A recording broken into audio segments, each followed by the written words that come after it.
네, 계속 이어지는 긴급진단 시간입니다. 최근 우리 장세를 보면 급등락을 계속 반복하는 말 그대로 롤러코스터 장세가 이어지고 있습니다. 이런 장세 변동성이 심한 장세에서 어떤 투자 전략이 바람직한지 전문가에게 의견 들어보겠습니다. 도움 말씀이 NH투자증권 조현주 연구위원 직접 스튜디오에 함께 하십니다. 위원님 안녕하십니까? 안녕하세요. 다소 좀 지겹기도 하시겠습니다. 우크라이나. 네, 저도 지겹기도 한데요. 일단 우크라이나 사태가 우리에게 준 영향, 오늘은 조금 완화하는 조치가 나오고 있는 것 같습니다. 한번 진단해 주시죠. 네, 아무래도 이제 우크라이나와 러시아 간의 지정학적 리스크 같은 경우는 굉장히 뉴스에 일희일비하는 흐름이다라고 보실 수가 있을 것 같습니다. 아무래도 미국 쪽 분석에 따르면 이제 수일 내에 러시아의 우크라이나 침공 가능하다 이런 부분들이 그 전주 미국 주식시장의 하락을 좀 견인을 했었던 것 같고요. 유가도 높은 수준을 유지했다라고 보시면 됩니다. 다만 이제 또 러시아가 우크라이나에 침범하지 않는다라는 뉴스나 이런 완화적인 뉴스로 나오면 또 다시 시장은 또 완화하는 안도랠리를 펼치는 그런 모습입니다. 저희는 일단 이 지정학적 리스크에 따른 변동성 장세는 당분간은 지속될 것이다라고 판단을 하고 있고요. 그렇기 때문에 지금 금융시장에서 이제 저희가 지표로 보고 있는 그리드 앤 피어 인덱스가 있습니다. 공포와 탐욕 지수라고 하는데 지금 현재 시장 상황이 굉장히 코로나 발발 이후 높은 수준의 공포 지수를 기록하고 있는 상황입니다. 그래서 이 지수가 높은 수준에 있는 한 변동성 장세는 유지될 것이다 라고 판단을 하고 있기 때문에 뉴스에 굉장히 민감하게 반응하는 시장의 흐름 앞으로도 좀 지속될 수 있다라고 판단하고 있습니다. 네, 자 이런 가운데 코로나 확진자 수는 계속해서 늘어나고 있습니다. 그만큼 상황도 심각해지고 있는데 그럼에도 불구하고 우리나라는 이 리오프닝 관련된 종목들 계속 상승세가 이어지지 않고 있습니까? 이런 종목들에 대한 전략은 어떻게 가져갈까요? 네, 아무래도 이제 한국 주식시장과 별개로 미국이나 유럽 같은 경우에는 확진자 수가 조금 주춤하고 있는 상황입니다. 피크아웃을 하고 있고요.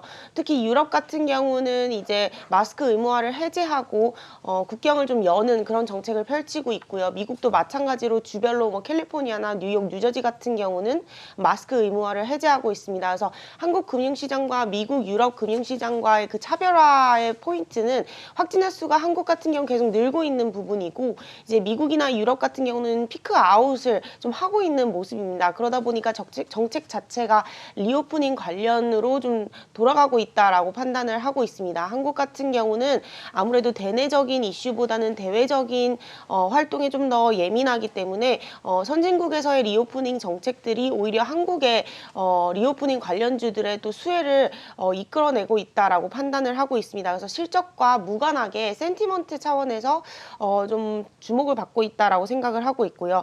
물론 지금 당장 한국의 확진자 수가 높기 때문에 리오프닝 관련주들의 실적을 저희가 기대하기는 어려울 것 같습니다.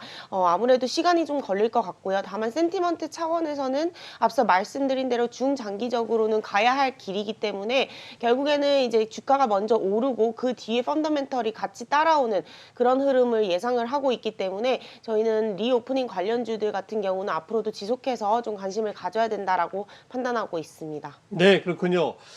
역시 이게 시장의 변동성이 크다 그래서 우리 개인 투자가가 매매를 안 할 수도 없는 거고요. 이 어려운 가운데서도 매매를 해야 되는데 그중에서 전문가들 의견 쭉 정리해 보면은 아무래도 인플레이션에 대한 해치 전가가 가능한 업종, 예컨대 해운주라든가 음식료 쪽을 많이 이야기하고 있습니다. 우리 조윤주 연구위원께서 관심을 두고 계시는 종목군 몇 개 소개해 주시죠. 네, 이제 저희도 투자 전략이 거의 비슷합니다. 지금 금융시장 상황에서는 아무래도 통화정책 불확실성도 있고요.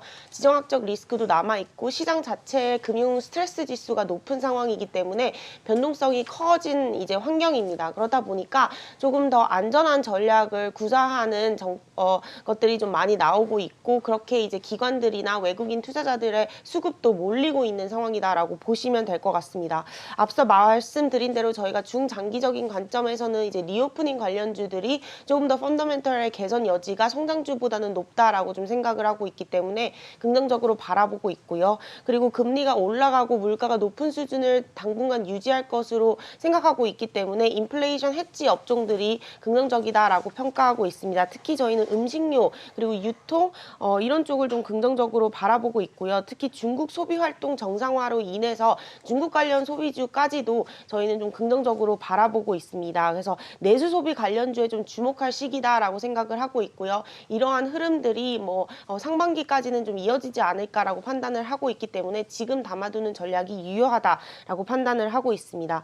내수 소비 관련주 중에서는 이제 저희가 펀더멘털 판매 가격 상승, 결국에 인플레이션으로 정가가 가능한 종목들, 그리고 펀더멘털에 대한 개선 여지가 높은 그런 종목들을 추출을 했고요. 저희는 아모레퍼시픽, 오리온, 하이트진로, 신세계 등이 좀 긍정적으로 판단하고 있습니다. 네, 당분간 상반기에는 내수 소비주에 집중해보자라는 전략까지 말씀해 주셨고 이번 주에 저희가 주목할 이벤트 그리고 이번 주 저희가 또 가져갈 전략도 함께 부탁드릴게요.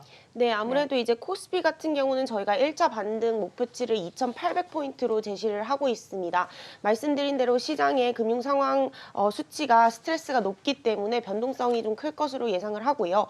그렇다면 이번 주에 변동성을 자극할 만한 이벤트를 좀 봐야 되는데 저희가 생각했을 때는 이번 주는 물가 지표가 가장 중요할 것 같습니다. 미국의 코어 PC가 발표될 예정이고요. 이거에 따라서 이제 통화정책 불확실성이 가세되느냐, 가세되지 않느냐의 여부가 결정이 되기 때문에 그런 부분에서는 변동성이 커질 수 있다라고 생각을 하고 있고요. 또 이번 주에는 연준 위원들의 연설이 좀 예정이 되어 있습니다. 그래서 3월 FOMC 이전에 50bp 인상 가능성이 굉장히 높은 상황인데 그 이후에도 정말 7번, 9번, 10번까지도 금리 인상이 가능한지 여부, 그리고 QT 정책의 규모 이런 부분들을 좀 이 위원들의 입을 통해서 저희가 좀 확인해야 되는 시기가 필요하다라고 판단하고 있습니다.